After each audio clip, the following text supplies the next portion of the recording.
From the studios of TV Grace International, here are the ineffable words of God. The gospel of grace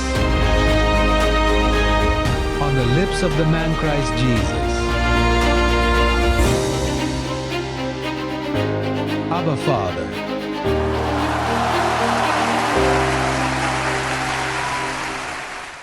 모든 영적 축복이 함께합니다.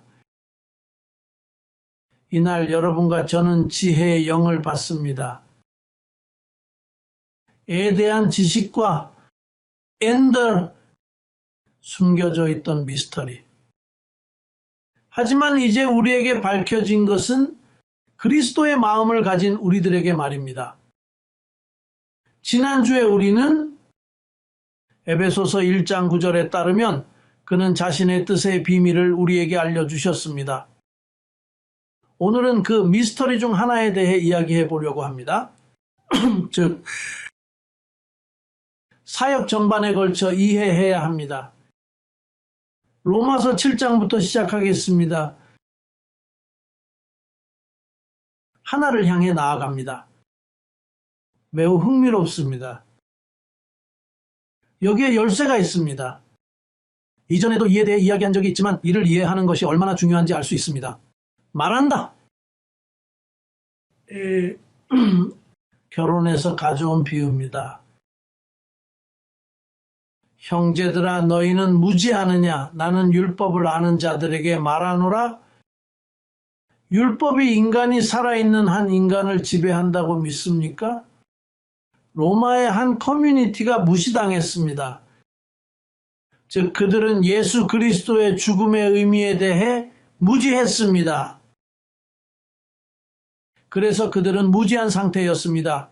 바울은 그들에게 말합니다. 율법이 사람을 다스리는 것은 그가 살아있는 동안이라는 것을 너희가 모르느냐? 살아있는 동안? 하지만 사람이 죽으면 법은 죽은 사람을 다룰 수 없습니다. 그렇기 때문에 바울이 여러분은 그리스도와 함께 죽었다고 말하는 것입니다. 또는 고린도전서 5장 14절의 두 번째 편지에 나오는 말씀처럼요. 그리스도의 사랑은 한 사람이 죽으면 모든 사람이 죽는다는 생각으로 우리를 구속한다고 말합니다. 다시 말해 우리에게도 죽은 자의 위치가 주어집니다. 따라서 우리가 죽으면 율법이 우리를 지배할 수 없습니다. 언론이나 사람들로부터 어떻게 감히 죄가 없다고 말할 수 있느냐는 조롱을 들을 때가 많습니다. 없는 것은 아닙니다. 죄는 너희 안에 있지만 죄는 우리 안에 있지 않으니 이는 우리가 율법에 대해 죽었기 때문입니다. 그리고 법의 힘도 있습니다. 죄의 힘은 율법 안에 있습니다. 제가 법에 대해 죽었다면요. 죄는 저에게 죽었습니다. 하지만 여러분과 언론은 이해하지 못하기 때문에 죄가 없습니다. 그들은 우리가 왜 죄가 없다고 말하는지 이해하지 못합니다. 물론 우리에게는 죄가 없습니다. 우리는 우리가 가진 이 몸이 죄의 몸이라는 것을 알고 있습니다. 하지만 그것은 몸이고 나는 몸이 아니라 그 몸 안에 사는 정신입니다. 골로사에서 2장 11절에 말씀하신 것처럼 이미 그리스도의 할례, 즉 내 육신과 영 사이의 할례를 통해 육신의 죄악된 몸을 벗어버렸기 때문에 내 육신에서 일어나는 일이 영의 온전한 위치를 침범하지 않습니다. 축복받은 자 다시 말해줄까요? 우리 안에 있는 그리스도의 할례는 비록 이것이 죄의 몸, 즉 죄의 몸일지라도 죄가 없는 몸이라는 것을 의미합니다. 예수 그리스도의 죽음은 할례, 즉 내 육체에서 일어나는 일이 내 영에서 일어나는 일, 즉 그리스도께서 내게 주신 완전함에 영향을 미치지 않고 침범하지 않도록 단절하는 일이었습니다. 하지만 로마에 대해 이야기할 때 우리는 무지한 공동체에 대해 이야기하고 있습니다. 그래서 바울은 그들에게 너희는 무지하냐? 라고 말합니다. 어떻게 무시할 수 있습니까? 예수 그리스도 나사렛 예수 교회의 남편과 같은 존재인가요? 그러므로 요한계시록에서는 어린 양의 결혼에 대해 다음과 같이 말합니다. 그리고 그리스도께서 죽으시면 어린 양의 결혼이 이루어집니다. 부활하신 분과 결혼합니다. 2000년 동안 이런 무지가 계속되었습니다. 배교를 가져왔습니다. 참된 기독교 신앙에 대해 이야기합니다. 예를 들어 우리는 로마 커뮤니티를 상대하고 있습니다. 실제로 우리는 가톨릭 사도 로마인입니다 라는 문구를 문에 붙여놓기도 하고, 자신이 로마인이라고 말하면 우리는 가톨릭 사도 로마인입니다 그는 라고 말하기도 합니다. 십자가에서 일어난 일에 대해 무지하고 갈보리를 소중히 여기지 않으며 이해하지 못하고 그곳에서 일어난 종교적 이야기로 간주하고 그 중요성을 무시합니다. 그래서 다음 구절 2절에 아내는 남편이 살아있는 한 법으로 남편에게 복종할 것이니라고 말씀하고 있습니다. 하지만 남편이 죽으면 남편의 법에서 자유로워집니다. 그러므로 남편이 살아있는 동안에 다른 남자와 연합하면 간음한 자라 하겠고, 남편이 죽으면 다른 남편과 연합한 것 같이 그 율법에서 자유하리라. 그녀는 불륜녀가 되지 않을 것입니다. 하지만 바울은 결혼 자체에 대해 이야기하는 것이 아니라 결혼에 대한 비유를 예로 들고 있습니다. 그런 다음 그는 내 형제 여러분도 그리스도의 몸으로 말미암아 율법에 대해 죽었다고 말합니다. 다시 말해 예수님의 몸은 죄가 여러분을 지배하지 못하도록 우리를 율법에 대해 죽게 하기 위해 정확히 오셨습니다. 이는 너희가 다른 이곳 죽은 자 가운데서 부활하신 이에게 속한 자가 되어 하나님께 열매를 맺게 하려 함이니라. 그런 다음, 이것은 제가 국가들에게 설명하고 싶은 미스터리입니다. 무지로 인해 설명하기 어려워졌습니다. 심지어 법을 무시하기도 합니다. 그들은 율법주의자이지만 법을 무시합니다. 여기서 바울이 말하길 너희는 무지하냐? 이 사건의 당사자인 법을 잘 아는 사람들과 이야기를 나눴습니다. 그 당시에는 소위 기독교 공동체라고 불리는 모든 커뮤니티가 그랬죠.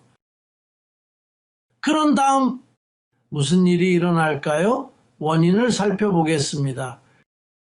왜 이런 상황인가요? 는 전 세계에 존재합니다. 이사야를 살펴봅시다. 이사야 25장에 나오는 7절에 다음과 같은 예언이 있습니다. 25, 그가 모든 민족을 덮고 있는 덮개를 이 산에서 멸하리라. 그리고 모든 것을 감싸는 베일, 국가, 모든 나라를 감싸는 베일입니다.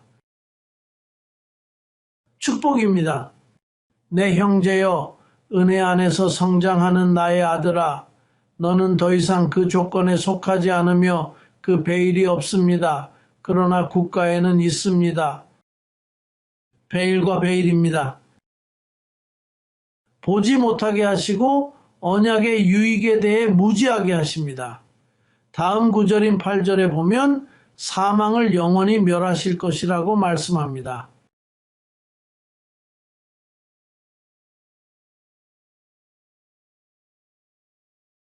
그리스도가 죽었을 때 죽음을 영원히 파괴했습니다. 그렇다면 죽음의 제국을 지배한 것은 누구였을까요? 바로 악마였습니다. 그래서 예수님이 죽음을 멸하셨다면 마귀도 멸하신 것이죠. 2장 14절. 그것이 마귀가 가진 전부이기 때문에 죽음의 제국입니다. 죽음을 멸할 때 마귀가 죽음을 영원히 멸하리니 마귀가 얼마나 오랫동안 마귀를 멸했습니까? 영원히. 주께서 모든 얼굴에서 모든 눈물을 닦아주시고 온 땅에서 자기 백성의 수치를 없애시리니 이는 주께서 말씀하셨습니다. 그는 우리의 눈물을 닦아주었습니다. 휘장을 가진 사람들은 미래의 어린 양의 결혼이 이루어지기를 기다리고 있지만 그것은 이미 2000년 전에 일어났습니다. 이 베일을 가진 사람들, 그날이 오면 모든 눈물이 닦여진다고 합니다. 그러나 눈물은 이미 닦아졌습니다. 당신이 예정된 사람이고 축복받은 사람이고 발견된 드라크마이며 잃어버릴 수 없으며 주인이 있다는 것을 발견하자마자 모든 눈물이 닦여졌습니다. 모든 눈물이 닦여졌습니다. 베일. 당연히 그 베일은 갈라디아서에서도 그것이 요술이라고 말합니다. 갈라디아서 3장. 그것은 할례의 복음이 만들어내는 주문입니다. 갈라디아서 3장에 나오는 내용을 보세요. 어리석은 갈라디아 교인들아, 누가 너희를 미혹하여 진리에 순종하지 말라고 했느냐? 이 매혹, 이 주문에는 몇 가지 범인이 있습니다. 그는 처음에 내가 당신에게 설명하고 당신이 이해했다면 누가 당신을 매료시켰습니까?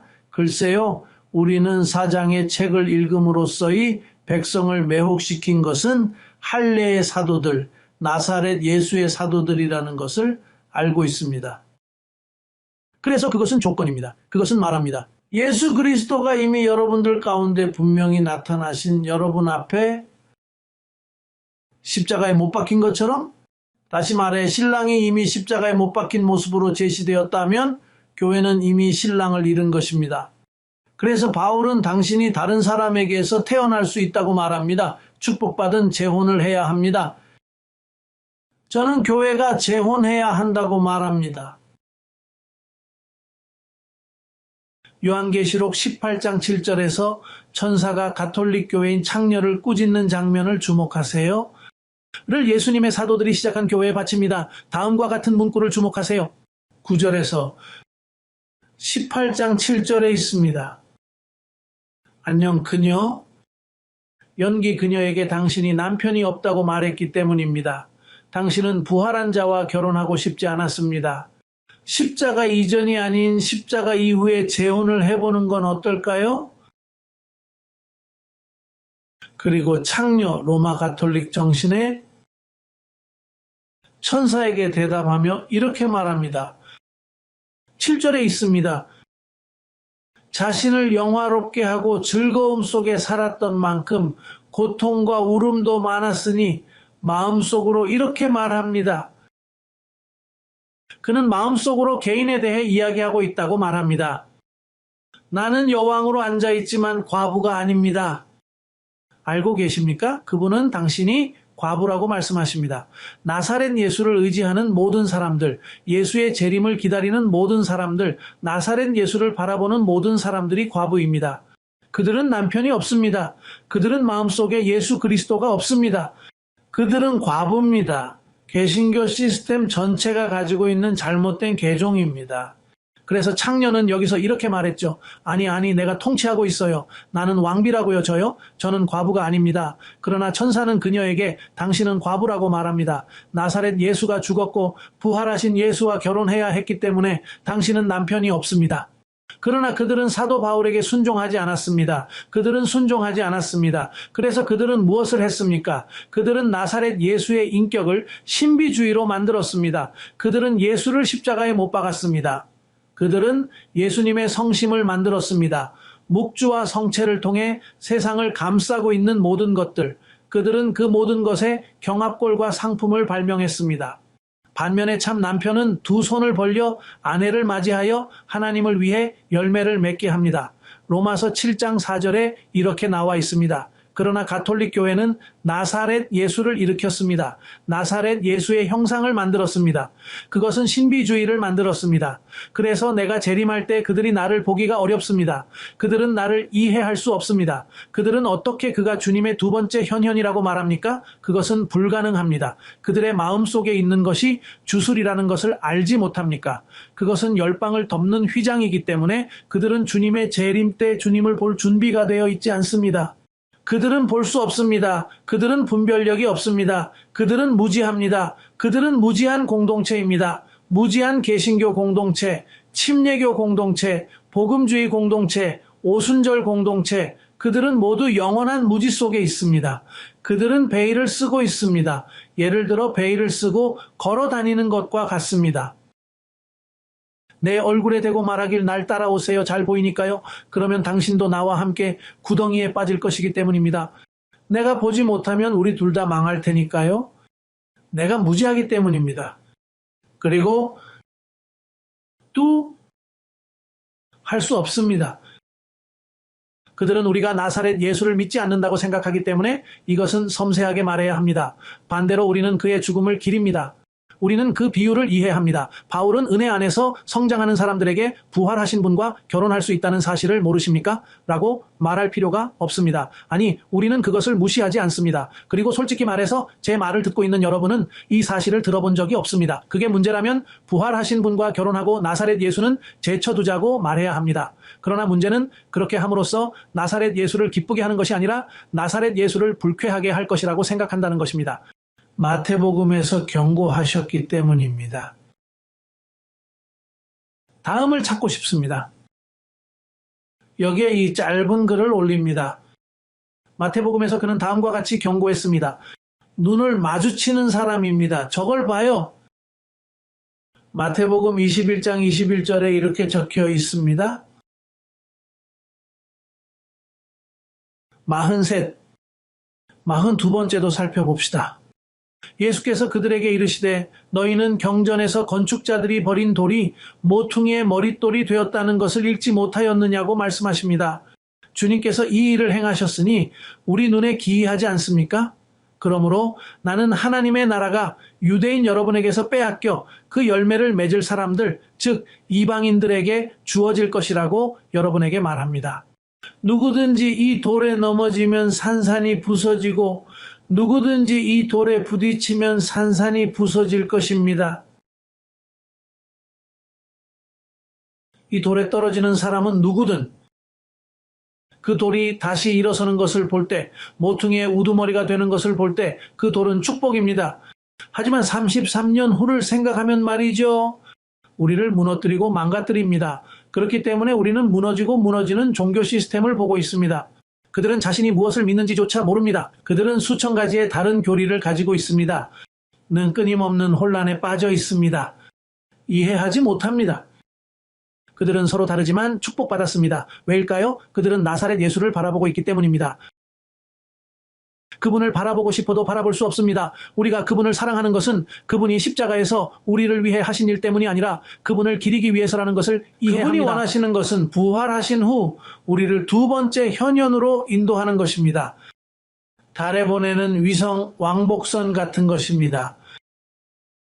하지만 셔틀이 제 역할을 다하고 바다에 떨어지면 위성은 계속 진행하여 달에 도달합니다. 그것이 중요한 것입니다. 셔틀도 중요하지만 다른 셔틀이 나타나서 제 역할을 하려면 셔틀이 사라져야 합니다. 그래서 나사렛 예수는 자신의 일을 하다가 죽었습니다. 마귀를 멸하시고 죄를 없애셨습니다. 그분은 여러분을 구원하시고 여러분을 자유롭게 하셨으며 여러분을 위해 옛 길이나 낡은 길이 아닌 새로운 길을 열어주셨습니다. 왜냐하면 여러분을 축복하기 때문입니다. 이 단어를 이해하지 못하는 경우 베일이 있다고 믿으세요. 위치? 당신은 무너지고 있습니다. 고통받고 있습니다. 커뮤니티 소속입니다. 속는 사람. 거짓 종교와 열방의 베일에 가려져 있습니다. 그래서 모든 것을 무시하는 것입니다. 로마서에서는 그분이 우리 안에 두신 영이라고 말합니다. 클라마 아바 아버지. 하지만 계속 할렐루야를 외치네요. 무시하기 때문이죠. 당신은 무슨 일이 일어났는지 모릅니다. 당신은 모릅니다. 부활하신 분의 영광을 경험하지 않았기 때문에 여러분에게 무슨 일이 일어날지 모릅니다. 여기에 마지막으로 사용하고 싶은 구절이 하나 있습니다. 는 로마서 8장 10장입니다. 읽어보겠습니다. 를 통해 이번 컨퍼런스를 마무리합니다. 로마서 8장 10장.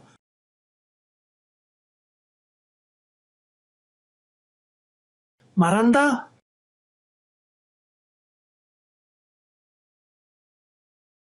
하지만 그리스도께서 여러분 안에 계시다면 옆집이 아닙니다. 당신 안에 있습니다. Since 그는 실제로 죄로 인해 죽었습니다. 이 죄의 많은 몸은 죄로 인해 죽었지만 영은 의로 인해 살아 있습니다. 이제 이 말을 듣고 예수를 죽은 자 가운데서 살리신 이의 영이 여러분 안에 거하시면 됩니다. 부활하신 분과 결혼하면 그분이 당신 안에 거하실 것입니다. 나사렛에서 예수님과 함께 있는 한 변화를 보장할 수 없습니다. 하지만 그 정신이 예수님을 죽은 자 가운데서 살리신 분이 여러분 안에 거하십니다. 말한다. 그리스도 예수를 죽은 자 가운데서 살리신 그분께서 여러분 안에 거하시는 그분의 영으로 여러분의 죽을 몸도 살리실 것입니다. 그는 속히 필멸의 몸, 이 몸은 부패했습니다. 아주 좋은 약속들이 있지만 변화가 이루어질 때까지는 지켜봐야 합니다. 그래서 우리는 산다. 기록된 진실과 거짓의 느낌? 육신이 우리에게 가져다주는 일상적인 생각에 사로잡혀 있습니다. 그러나 여러분은 영혼의 굳건한 닻을 내리고 있습니다. 여러분은 사도 바울이 우리에게 남긴 기초, 즉 기록된 말씀의 닻을 내리고 있습니다. 마지막으로 로마서 6장 14절에는 다음과 같이 기록되어 있습니다. 너희는 율법 아래에 있지 않고 은혜 아래에 있으므로 너희를 다스리지 못하리라. 축복받은 내 친구, 내 형제여, 그분의 은혜의 풍성함을 깨닫는 것이 얼마나 풍성한 일인지요. 그분의 유언의 신비를 이해했다는 것은 얼마나 좋은 일입니까? 그래서 다음 사항을 무시하지 말 것을 촉구합니다. 작성된 내용 중을 통해 모든 상황을 파악할 수 있습니다. 이렇게 하면 다른 사람들의 베일을 벗길 수 있습니다. 다음에 뵙겠습니다. 나는 그들이 인생의 지배자라고 선언합니다. 나는 언약의 진리로 당신을 선언합니다. 나는 당신을 섬기는 천사들과 함께 선언합니다. 나는 당신이 정복자보다 더 건강하고 번영한다고 선언합니다. 언제나 승리하며 이미 있는 것처럼 보이지 않는 것. 축복받으세요. 나중에 뵙겠습니다.